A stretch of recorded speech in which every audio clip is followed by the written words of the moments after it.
قطر نے دنیا کا سب سے بڑا اور سب سے مہنگا ترین ایونٹ تاریخ میں کروا کر کتنا پیسہ جنریٹ کیا؟ آج تک قطر نے $250 بلین ورلڈ کپ کی تیاری میں لگائے، لیکن ان پیسوں سے اس نے کمایا کتنا اس جسٹ 1 منتھ کے فیفا ورلڈ کپ سے؟ حالانکہ فیفا نے جسٹ $1.7 بلین قطر کو پرووائڈ کیے۔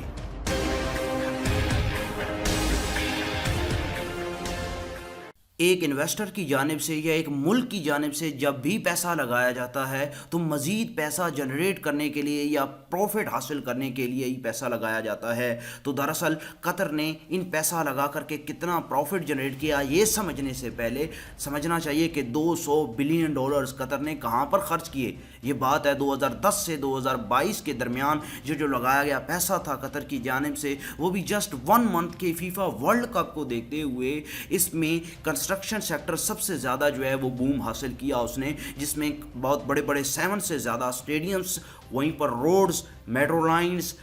گرین لائنز، ڈفرینٹ قسم کی ٹرینز اور ڈفرینٹ قسم کے روڈز، وہیں پر ہوٹلز کی بہت ہی بڑے پیمانے کے اوپر کنسٹرکشن، چاہے وہ پرائیویٹ سیکٹر ہو یا گورنمنٹ سیکٹر ہو، دونوں کے اندر ایک بہت بڑے لیول کے اوپر بوم دیکھا گیا۔ مختلف ایئرپورٹس اور وہیں پر قطر ایئر ویز کو ایک بہت ہی ہیوج پیمانے کے اوپر اٹھایا گیا۔ تو یہ تھا وہ ایکسپینڈیچر جو قطر نے اپنی ملک کی بیسیکلی معیشت یا اکانومی کے اوپر سپینڈ کیا۔ وہیں پر قطر نے یہ سپینڈ کیے گئے پیسے سے کمایا کتنا، یہ چیز سمجھنا ضروری ہے، جس کو آگے ڈسکس کرتے ہیں۔ فیفا کے اس 1 منتھ کے ورلڈ کپ میں 1.4 ملین لوگوں نے وزٹ کیا قطر کا، 14 لاکھ لوگوں نے اس قطر کو ورلڈ کپ کو دیکھا براہ راست وہاں پر جا کر کے، جو کہ کسی بھی پریویس ورلڈ کپ میں سے سب سے زیادہ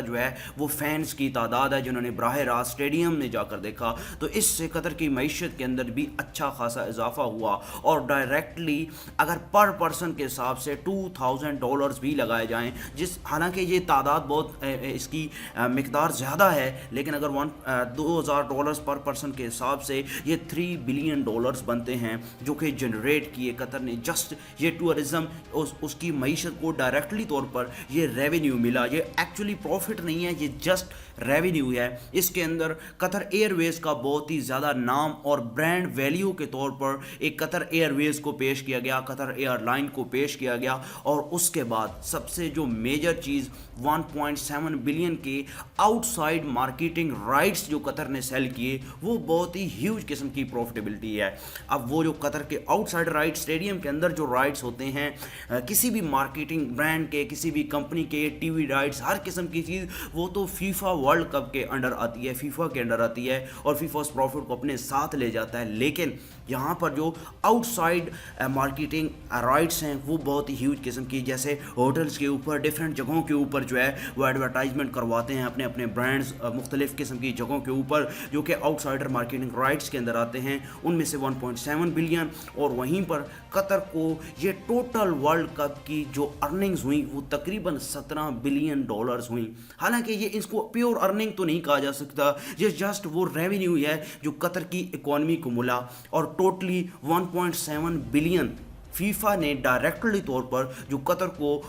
یہ as an host country provide کیے، یہ جسٹ 1.7 بلین، اور فیفا نے خود $7.5 بلین جنریٹ کیے۔ تو یہ تمام قسم کے ٹوٹل ملاپ کے بعد 17 بلین کمائے۔ تو آخر قطر کا یہ کیا فیصلہ تھا، بے وقوفانہ فیصلہ، کہ کہاں $200 بلین خرچ کر کے $17 بلین کمائے قطر نے؟ تو دراصل قطر کی جانب سے $200 بلین جو خرچ کیے گئے وہ اس لیے نہیں کہ فیفا ورلڈ کپ آ رہا ہے، جسٹ یہ کہ وہ اپنے ملک کو ایز این برانڈ